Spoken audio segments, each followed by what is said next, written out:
Afrontar y transformar tus voces interiores. Todos estamos sumidos en un trance post-hipnótico inducido en nuestra temprana infancia. Ronald Lang. O nos hacemos desgraciados a nosotros mismos o nos hacemos fuertes. La cantidad de trabajo necesario es la misma. Don Juan, Viaje a Ixtlán. El diálogo interior negativo con uno mismo es lo que Robert Firestone llama la voz interior. El concepto de voz interior ha sido descrito por otros autores de diferentes formas. Eric Berne habla de una serie de grabaciones de los padres que son como cintas magnetofónicas. Algunos expertos calculan que en la cabeza de una persona normal se almacenan unas 25.000 horas de estas grabaciones. Fritz Perls y los partidarios de la terapia Gestalt denominan estas voces parentales interiorizadas. A Aaron Beck se refiere a ellas como pensamientos automáticos. Las llamemos como las llamemos, todos tenemos voces dentro de nuestra cabeza. Las personas dominadas por la vergüenza tienen voces especialmente dominantes y negativas que fomentan la vergüenza y el desprecio por uno mismo. Robert Firestone escribe: puede describirse la voz como el lenguaje de un insidioso proceso destructivo que en diferentes grados existe en cada persona. La voz representa una perspectiva externa con respecto a uno mismo, originalmente derivada de los sentimientos de hostilidad reprimidos de los padres hacia el hijo. Básicamente, la voz dice a la persona dominada por la vergüenza que es mala e indigna de ser amada. La voz apoya la mala imagen del niño. Esta voz puede ser experimentada conscientemente en forma de pensamiento, aunque casi siempre es parcialmente consciente o totalmente inconsciente. La mayoría de nosotros no nos damos cuenta de la actividad de la voz. Solo somos conscientes de ella cuando se activa nuestra vergüenza en determinadas situaciones angustiosas. Después de cometer un error, uno se calificará a sí mismo de estúpido o pensará que es realmente torpe. Antes de una importante entrevista de trabajo, la voz puede atormentarnos con pensamientos como: ¿qué te hace pensar que podrías asumir la responsabilidad de un empleo como este? Además, eres demasiado nervioso. Se darán cuenta de lo nervioso que eres. Liberarse de las voces es extremadamente difícil debido a la ruptura original del puente interpersonal y la consecuente creación de un vínculo imaginario. Cuanto más abandonado está un niño, ignorado, abusado, más intensa es la ilusión de conexión con el padre. Esta ilusión es lo que Robert Firestone llama el vínculo imaginario. Para crear este vínculo imaginario, el niño tiene que idealizar a sus padres y calificarse a sí mismo de malo. El objetivo de este vínculo imaginario es la supervivencia. El niño confía desesperadamente en sus padres. Ellos no pueden ser malos. Si ellos fueran malos o estuvieran enfermos, él no podría sobrevivir. Así pues, el vínculo imaginario, que convierte a los padres en buenos y al hijo en malo, es como un espejismo en un desierto. El niño cree que sus padres le proporcionan amor y apoyo. Por este motivo, el proceso de afrontar y cambiar la voz interior provoca una intensa ansiedad, pues lo que antes era externo, las voces y gritos recriminadores de los padres, ahora es interno. Al iniciar el proceso de afrontar y cambiar las voces interiores, es imprescindible que seamos conscientes de lo poderosas que pueden ser estas voces. Según Firestone, no puede producirse ningún cambio terapéutico sin su consiguiente ansiedad. El niño, al interiorizar la voz del padre o la madre, está adoptando el punto de vista subjetivo y, en el caso de los padres dominados por la vergüenza, distorsionado de los padres con respecto a él. Como señala Firestone, el niño interioriza las actitudes de los padres en los momentos en que más le rechazaban y más enfadados estaban. El hijo interioriza los sentimientos de aversión y desprecio que se esconden detrás de sus palabras. Los hijos de familias dominadas por la vergüenza no podrán evitar pensar que eran malos e indignos de ser amados, pues eran incapaces de comprender que sus padres estaban dominados por la vergüenza y en algunos casos emocionalmente enfermos. La voz también tiene una cierta tendencia a generalizar, pasando de una crítica concreta a otros aspectos de nuestra vida. Si nuestra madre nos traspasó su vergüenza a través de una obsesión enfermiza por el orden y la limpieza, esa obsesión se extenderá a todos los demás malos hábitos y defectos personales. Los hijos se tratarán a sí mismos y a los demás con el mismo sarcasmo y la misma burla con que sus padres les trataron a ellos. La voz no es una escala de valores positiva, sino que interpreta y transmite una escala de valores externa en una forma compulsiva de ataque y castigo hacia uno mismo. La voz puede ser contradictoria al impulsar al individuo a iniciar actos y condenarlos después. Los pacientes cuya patología se presenta de forma más acentuada, que tienen tendencias suicidas u homicidas, afirman experimentar voces en forma de alucinaciones reales que los incitan a actuar según unos impulsos destructivos. En casos menos patológicos, donde las voces representan una escala de valores de los padres, el tono suele ser rencoroso y normalmente fomenta el odio hacia uno mismo y no un comportamiento correctivo. Incluso cuando una persona reconoce que ha cometido un error, la voz sigue siendo severa y punitiva. La voz puede decir cosas del tipo: no basta con decir lo siento, nunca aprenderás, eres débil e inútil, mírate, no sirves para nada, esto lo demuestra. La voz considera al individuo afirmando que es un fracasado y que no cambiará jamás. La voz está formada en su mayor parte por las defensas de los educadores basados en la vergüenza. Los padres, al igual que no pueden aceptar sus propias debilidades, deseos, sentimientos, vulnerabilidad o necesidades de dependencia, tampoco aceptan las necesidades, sentimientos, debilidad, vulnerabilidad o dependencia de sus hijos. La voz es el resultado del deseo reprimido de los padres de eliminar la vitalidad y la espontaneidad del hijo donde ésta viola sus defensas. Debemos recordar que los educadores dominados por la vergüenza también fueron hijos maltratados en su momento. Su dolor, humillación y vergüenza fueron reprimidos. La rabia hacia sus padres no podía ser expresada por miedo a perderlos. La rabia se interiorizó y se transformó en odio hacia uno mismo. Las defensas de los padres para protegerse de su dolor y su vergüenza evitan que estos sentimientos se manifiesten en la conciencia. Si el padre permitiera que el hijo expresara estos sentimientos, esto representaría una amenaza para sus propias defensas. El padre debe reprimir el dolor y las necesidades del niño para no tener que experimentar su propio dolor y sus necesidades.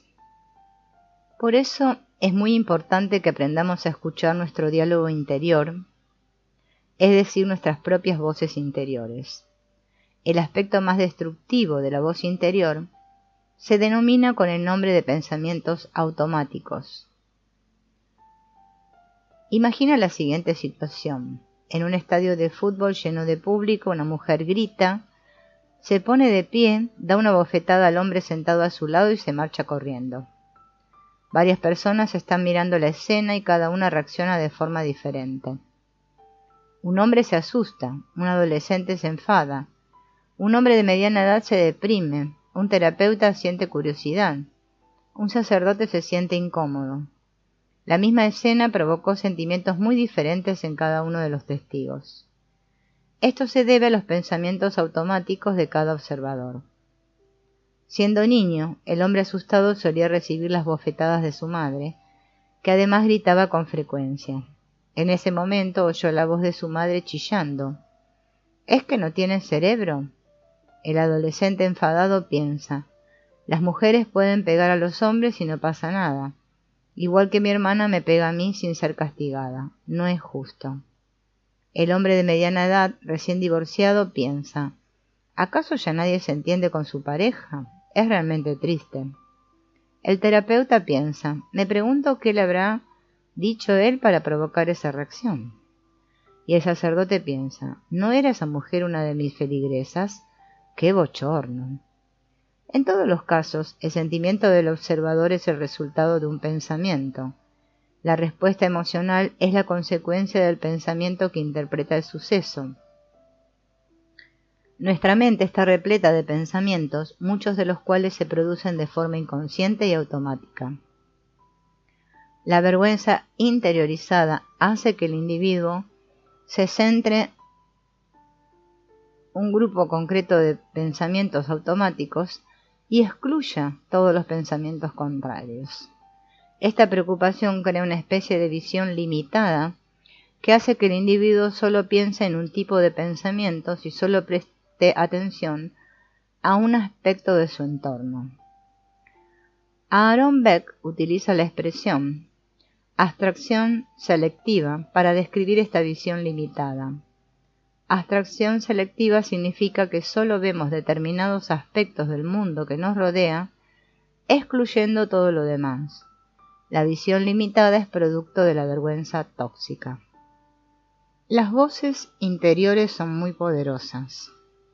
Una vez que se han establecido, se convierten en la base de la autonomía funcional de la vergüenza tóxica. Se han desarrollado muchas técnicas para afrontar y cambiar las voces de nuestra mente. Uno de ellos es el trabajo de Robert Firestone, que ha sido pionero en el estudio de la voz interior, identificando sus orígenes y su capacidad destructiva.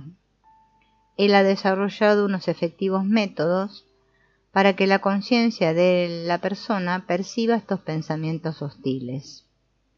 Firestone escribe que el proceso de formulación y verbalización de pensamientos negativos se produce para reducir el efecto destructivo de la voz sobre el comportamiento del paciente. En esta terapia, las personas aprenden a exteriorizar sus pensamientos críticos internos y al hacerlo ponen de manifiesto sus ataques hacia ellos mismos y desarrollan sistemas para transformar su actitud negativa, consiguiendo que sea más objetiva y menos crítica. Cuando la voz se exterioriza mediante la verbalización, se liberan profundos sentimientos que provocan una intensa catarsis emocional. Históricamente, la terapia de la voz se desarrolló a partir de las observaciones de Firestone de individuos normales y neuróticos. Observó especialmente cómo ciertos grupos de terapeutas llamados normales se enfadaban y se ponían a la defensiva cuando les decían ciertas cosas sobre sí mismos que ellos analizaban de forma crítica o negativa.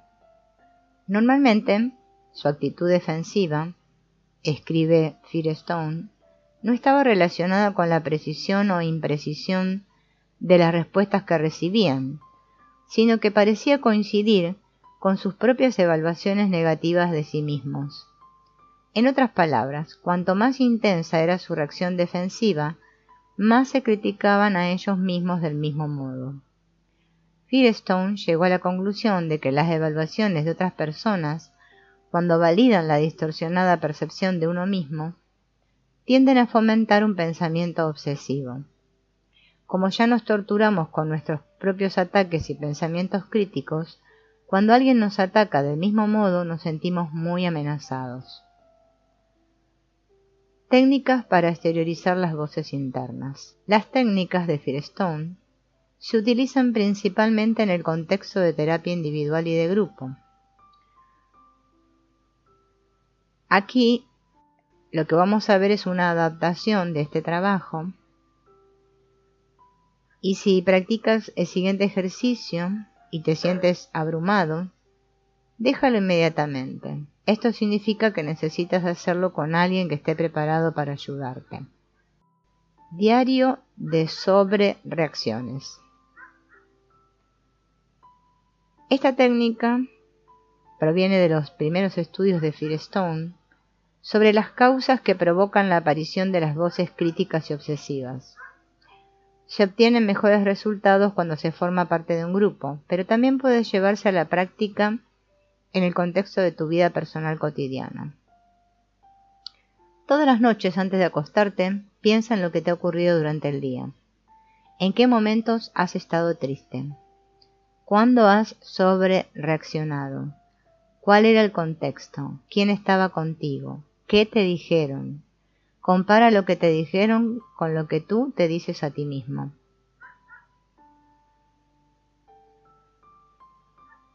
Es muy importante dedicar tiempo a las voces. Es recomendable que te relajes en un lugar donde nada pueda molestarte y escuches lo que realmente te estás diciendo a ti mismo. Escríbelo y después léelo en voz alta. Sé espontáneo, no utilices un tono de voz forzado. Cuando empieces a leerlo en voz alta, tal vez te sorprenderás de lo que estás diciendo. Firestone anima al individuo a expresar sus sentimientos en voz alta y con sentimiento. Probablemente le diría, dilo más alto o dilo absolutamente todo. Verbalizar de forma espontánea todo lo que te venga a la mente y decirlo en segunda persona. Déjate llevar por la energía emocional de la voz. Responder a la voz. Cuando hayas expresado la voz, podrás empezar a responderle. Te enfrentas tanto al contenido como a los dictados de la voz. Firestone recomienda que el individuo no obedezca la voz, sino que la contradiga conscientemente.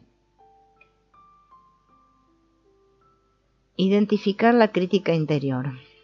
Esta segunda técnica para exteriorizar las voces interiores proviene de la terapia Gestalt. Se llama identificar la crítica interior. En el interior de todas las personas dominadas por la vergüenza, se establece un diálogo autocrítico. Este diálogo se ha bautizado con el nombre de juego de autotortura. En la mayoría de los casos es tan habitual que es inconsciente. El siguiente ejercicio te ayudará a hacerlo más consciente y te proporcionará instrumentos para aceptarte mejor a ti mismo. Siéntate cómodamente y cierra los ojos. Ahora imagina que te estás viendo a ti mismo sentado frente a ti. Crea una imagen visual de ti mismo sentado frente a ti, tal vez como si vieras tu imagen reflejada en un espejo. ¿Cómo está sentada la imagen? ¿Cómo va vestida? ¿Qué expresión ves en su rostro? Ahora critica interiormente esta imagen como si estuvieras hablando con otra persona. Dite a ti mismo lo que deberías y lo que no deberías hacer. Empieza cada frase con las palabras deberías, no deberías o expresiones equivalentes. Haz una lista de todas tus críticas. Escucha tu voz mientras lo haces. Ahora imagina que te cambias de lugar con la imagen. Conviértete en la imagen de ti mismo y responde a las críticas. ¿Qué respondes a estos comentarios críticos? ¿Qué sentimientos expresa el tono de tu voz? ¿Cómo te sientes mientras respondes a estas críticas? Ahora vuelve a intercambiar los papeles y conviértete de nuevo en el crítico. Continúa el diálogo interior. Presta atención a lo que dices y cómo lo dices, tus palabras, tu tono de voz. Haz pausas para escuchar tus propias palabras y experimentarlas. Intercambia los papeles siempre que lo desees, pero no interrumpas el diálogo. Presta atención a todos los detalles de lo que está pasando. Observa cómo te sientes, físicamente, en cada papel. ¿Reconoces a alguien conocido en la voz que te critica y dice, no deberías? ¿Qué más percibes? Continúa este diálogo durante unos cuantos minutos. ¿Notas algún cambio? Ahora siéntate en silencio y revisa el diálogo. Probablemente sientes algún tipo de conflicto interior, una especie de división entre una parte de ti enérgica, crítica y autoritaria, que te exige que cambies, y otra parte menos enérgica que se disculpa, se esconde y pide perdón. Es como si estuvieras dividido en un padre y un hijo. El padre siempre intentando controlar para transformarte en algo mejor, y el hijo continuamente esquivando estos intentos de cambio. Es posible que al escuchar la voz que te criticaba y te exigía cambios, pensaras que sonaba como la voz de tu padre o de tu madre. Tal vez has reconocido la voz de otra persona que te exige cosas, como por ejemplo tu cónyuge, tu jefe, u otra figura autoritaria que intenta controlarte. La voz crítica puede activarse en cualquier situación de vulnerabilidad. Una vez activada, se desencadena una espiral de vergüenza que entonces tiene su propio poder y autonomía. Es muy importante exteriorizar este diálogo interior, puesto que es una de las principales causas que te impiden aceptarte plenamente a ti mismo. Este ejercicio te ayudará a ser consciente de tu diálogo interior, lo cual es un primer paso para exteriorizar la voz. El segundo paso consiste en agrupar todas las críticas y trasladarlas a un comportamiento concreto. En lugar de «eres egoísta», di «no quise fregar los platos». En lugar de «eres estúpido», di «no entiendo el álgebra». Cada afirmación crítica es una generalización y por consiguiente no es totalmente cierta. Existen momentos en la vida de un individuo en que éste quiere hacer las cosas a su manera y otros en que está totalmente confuso. Al trasladar estas generalizaciones, podrás ver una imagen más real de ti mismo y aceptarte mejor. El tercer paso consiste en agrupar estas generalizaciones y crear afirmaciones positivas que las contradigan. Por ejemplo, en lugar de decir «soy egoísta», di «no soy egoísta». Es importante verbalizar estas afirmaciones y escuchar cómo las pronuncias. Eliminar los pensamientos vergonzantes obsesivos. Este ejercicio resulta muy útil para eliminar un primer pensamiento o uno recurrente que desencadena una espiral de vergüenza. Consta de 4 pasos y pretende eliminar de forma radical el pensamiento que causa vergüenza y reemplazarlo por uno nuevo, más positivo y reafirmante. Los pensamientos que fomentan la vergüenza suelen pertenecer a una de estas 3 categorías: autocrítica, pensamientos catastróficos acerca de la incapacidad de enfrentarse al futuro y remordimientos. Los pensamientos vergonzantes sobre futuras enfermedades y catástrofes pueden provocar ansiedad crónica en el individuo. El pensamiento «si no hubiera hecho» desencadenará inevitablemente una espiral de vergüenza. Pensamientos autocríticos del tipo «soy demasiado tímido para hacer amigos o conseguir lo que necesito» o «soy estúpido» también fomentan la aparición de espirales de vergüenza. La obsesión por las limitaciones y los fracasos personales desencadenan espirales que conducen a graves depresiones. Cuanto más te obsesiones por algo, más intensa será la espiral de vergüenza. Es necesario eliminar los pensamientos negativos para detener la espiral de vergüenza. Reflexiona durante unos instantes y escribe en un papel 5 de tus pensamientos que más vergüenza te causen. Por ejemplo, los pantalones te vienen demasiado estrechos, qué asco. Obsesión por el peso. Soy un mal padre, obsesión por la responsabilidad de ser padre. Me parece que estoy muy enfermo, obsesión por la enfermedad física. ¿Para qué? Si al fin y al cabo me voy a morir, obsesión por la muerte. Eres muy egoísta, Obsesión por la moralidad. Intenta elegir pensamientos que te vengan a la mente con frecuencia y te hagan sentir vergüenza. Ordénalos colocando en primer lugar aquel pensamiento que te produzca un malestar más intenso y mayor vergüenza. Luego elige con qué pensamiento quieres empezar a trabajar. No debes elegir necesariamente el peor. Lo más importante es que la experiencia sea positiva.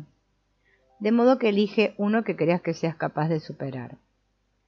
Cuando hayas adquirido cierta práctica eliminando los pensamientos, te resultará más fácil superar el peor de todos. Eliminar los pensamientos requiere el compromiso de estar constantemente alerta. No puedes esperar que un pensamiento se desvanezca por sí solo. Debes hacerlo desaparecer tú. Debes concentrarte en un pensamiento y luego de repente vaciar tu mente.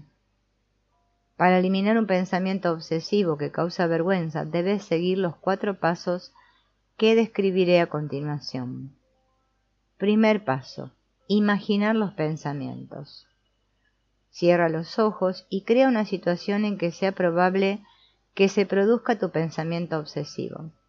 Sumérgete plenamente en esa situación. Si te resulta difícil visualizar, experimenta la sensación que te provoca ese pensamiento.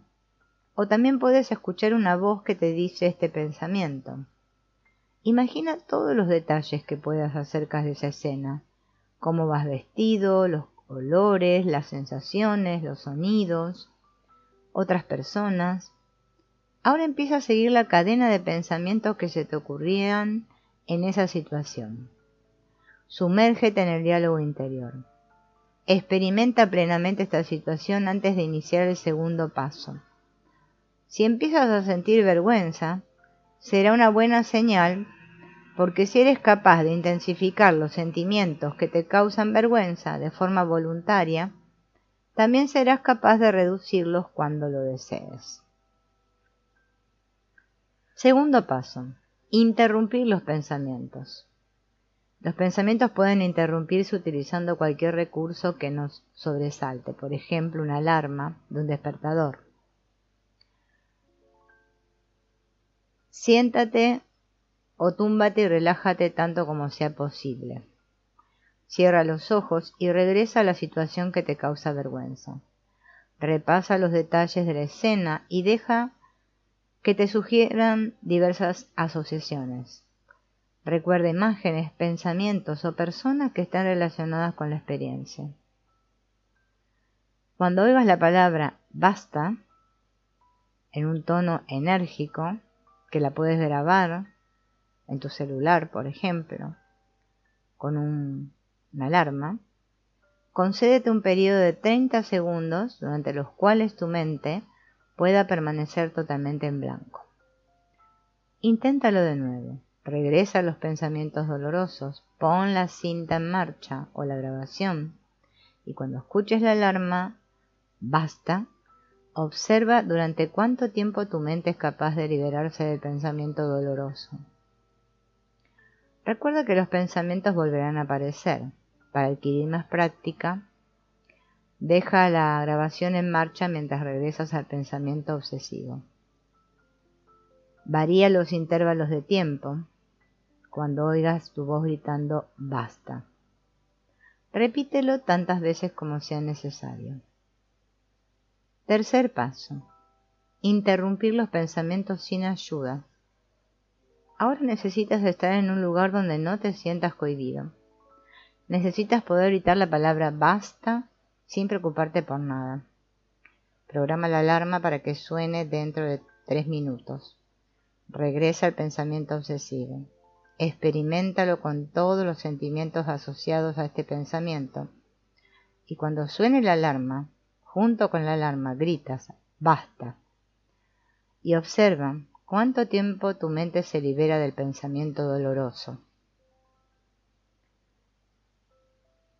Cuando consigas eliminar el pensamiento durante 30 segundos, podrás empezar a decir basta con un tono de voz normal.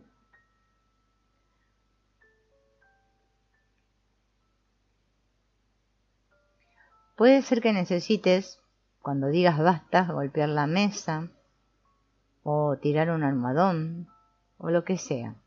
El objetivo de decir basta es que puedas detener los pensamientos que te provocan vergüenza, en lugar de dejarlos sin llamar la atención. Practica decir basta en silencio y en voz alta. Así eliminarás tus pensamientos dolorosos de inmediato. Cuarto paso: sustituir los pensamientos. Ahora que ya eres capaz de detener un pensamiento que te provoca vergüenza, en el momento en que éste penetra en tu mente, por muy bien que consigas hacerlo, tu mente no permanecerá en blanco durante más de 30 o 60 segundos. La naturaleza detesta el vacío, de modo que el mismo pensamiento puede regresar al cabo de 30 o 60 segundos si no lo sustituyes por un nuevo pensamiento positivo. Por ejemplo, puedes sustituirlo así: es doloroso pero no peligroso. Solo puedes avanzar paso a paso. Respira profundamente, relájate. Pronto se terminará. Nada dura eternamente. Deja que pase. Despídete de tu pasado. Debes olvidar. Fíjate en lo que te gusta de ti mismo. Nadie es perfecto. Para reconocer que eres imperfecto necesitas mucho valor. Haz algo de lo que estés satisfecho a lo largo del día y te sentirás bien. Bueno, estas son sugerencias. Puedes elegir los que tú quieras.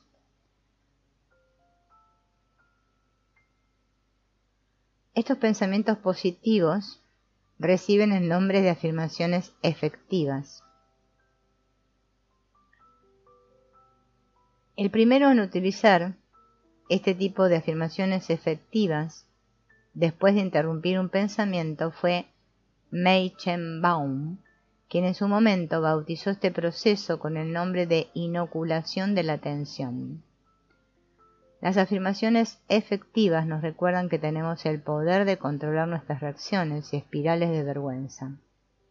Normalmente las afirmaciones donde el sujeto es tú son más efectivas que en las que el sujeto es yo. El hecho de concebir una afirmación en segunda persona impone cierta distancia entre tú y tus reacciones e implica un determinado grado de control externo. Otra consideración importante que debe tenerse en cuenta para crear buenas afirmaciones es el hecho de concentrarse en los hechos. El dolor que siento en el pecho suele estar provocado por los gases, no es un síntoma de una terrible enfermedad cardíaca que Dios me ha enviado para castigarme por mi comportamiento en el pasado. Por encima de todo, recuerda que el diálogo interior que te provoca vergüenza se ha ido reforzando durante años. Debes practicar el ejercicio de interrumpir pensamientos y repetir afirmaciones efectivas. Nuestra identidad, dominada por la vergüenza, se basa en la creencia de que somos individuos defectuosos y fracasados. Esta creencia es la base del pensamiento dominado por la vergüenza, que es una especie de visión egocéntrica y limitada compuesta por los tipos de distorsión descritos a continuación. Uno de ellos es el catastrofismo. Un dolor de muelas es un inminente tumor cerebral. Una entrevista con el jefe significa que te van a despedir. El catastrofismo está provocado por la falta de límites o el hecho de infravalorarse. No existen límites para los y sí que pueden ocurrir. Otro es leer la mente. Al leer la mente hace suposiciones acerca de cómo reacciona la gente ante ti. Puedo ver en su cara que está a punto de despedir. Ella piensa que soy inmaduro, de lo contrario no me haría esas preguntas. Estas suposiciones suelen ser fruto de intuiciones, sospechas, presentimientos o alguna experiencia ya vivida. En estos casos se produce una proyección. Imaginas que los demás se sienten tan mal contigo como tú te sientes contigo mismo. Al estar dominado por la vergüenza, eres crítico y severo contigo mismo y asumes que los demás sienten lo mismo por ti. Otro es la personalización. Las personas dominadas por la vergüenza son egocéntricas. Es como tener un intenso dolor de muelas. Si la muela te duele continuamente, solo puedes pensar en ese dolor y te centras en la muela. Del mismo modo, si tu ego está dividido y sientes dolor al experimentarlo, te centras en ti mismo. Las personas dominadas por la vergüenza lo relacionan todo consigo mismas. La personalización también fomenta el hábito de compararse continuamente con los demás. Esta actitud es una consecuencia del perfeccionismo provocado por la vergüenza. El perfeccionismo conduce a la comparación. La creencia que se oculta detrás de esta actitud es que tu valor es cuestionable. Otro es la generalización. Esta distorsión está provocada por la exageración que conlleva la vergüenza. Un punto mal hecho significa jamás aprenderé a coser. Una cita rechazada significa nadie querrá salir conmigo nunca. Llegamos a una conclusión general a partir de un único incidente o parte de una evidencia. La generalización conduce a pensamientos del tipo nadie me quiere, siempre tengo que luchar, ¿por qué me sale todo mal? Nadie me amaría si realmente me conocieran. Las palabras claves son todo y todos. Otra forma de generalización es la nominalización. La nominalización es un proceso en el cual se transforma en un objeto. Por ejemplo, mi matrimonio está enfermo. Es una nominalización. El matrimonio es un proceso dinámico. Pueden existir problemas en algún aspecto de este proceso, pero no en todo el matrimonio.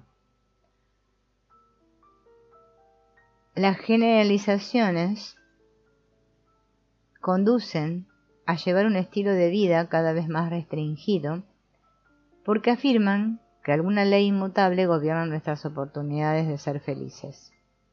Esta forma de pensamiento distorsionado intensifica nuestra vergüenza. Otra forma es el pensamiento polarizado. Esta es otra consecuencia de la magnificación fomentada por la vergüenza. La principal característica de esta distorsión del pensamiento son las decisiones para las que solo existen dos posibles soluciones. Solo se perciben los extremos de algo, o existe un término medio.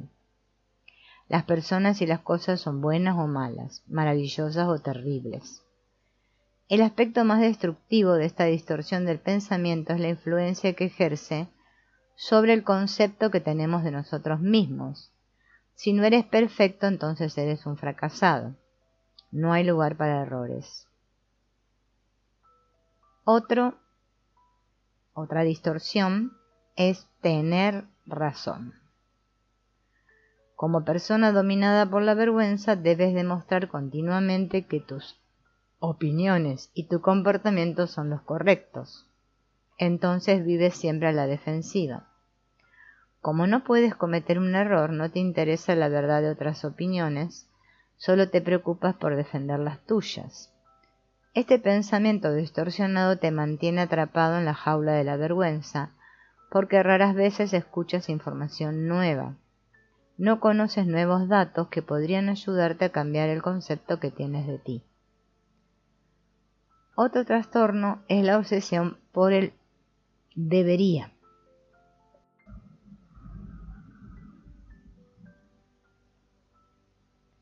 El individuo basa su vida en una serie de normas inflexibles acerca de cómo deben actuar él y los demás. Las normas siempre son correctas e indiscutibles. Las palabras debe, debería y tendría que son las más usadas. Una persona dominada por la vergüenza y por esta distorsión del pensamiento se hace desgraciada a sí misma y a los demás. Otra distorsión es la falacia del control. El control es uno de los principales métodos para encubrir la vergüenza. El control es producto de la exageración y distorsiona el pensamiento de dos formas diferentes. Te ves indefenso y controlado u omnipotente y responsable de todos los que te rodean. En el primer caso crees que no tienes un verdadero control sobre tu vida y esto te hace permanecer atrapado en el ciclo de la vergüenza. La falacia contraria es la falacia del control omnipotente, que te sientes responsable de todo el mundo y de todas las cosas. Soportas el peso del mundo sobre tus hombros y te sientes culpable cuando algo no va bien. Otra distorsión es la deficiencia cognitiva o filtración.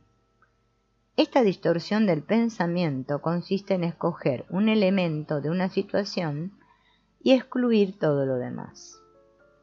El detalle que eliges apoya tu creencia de que eres un fracasado. Filtrar es una forma de magnificar y añadir connotaciones negativas a los pensamientos. Esta actitud desencadena intensas espirales de vergüenza. Culpar y etiquetar es otra distorsión. Culpar es una forma de encubrir la vergüenza y traspasarla a los demás. El hecho de culpar nos conduce a etiquetar indiscriminadamente. Son formas de evitar tu propio dolor y responsabilidad. Son trastornos del pensamiento que te impiden mirarte con sinceridad y sentir tu dolor. Solo tu dolor te impulsará a cambiar.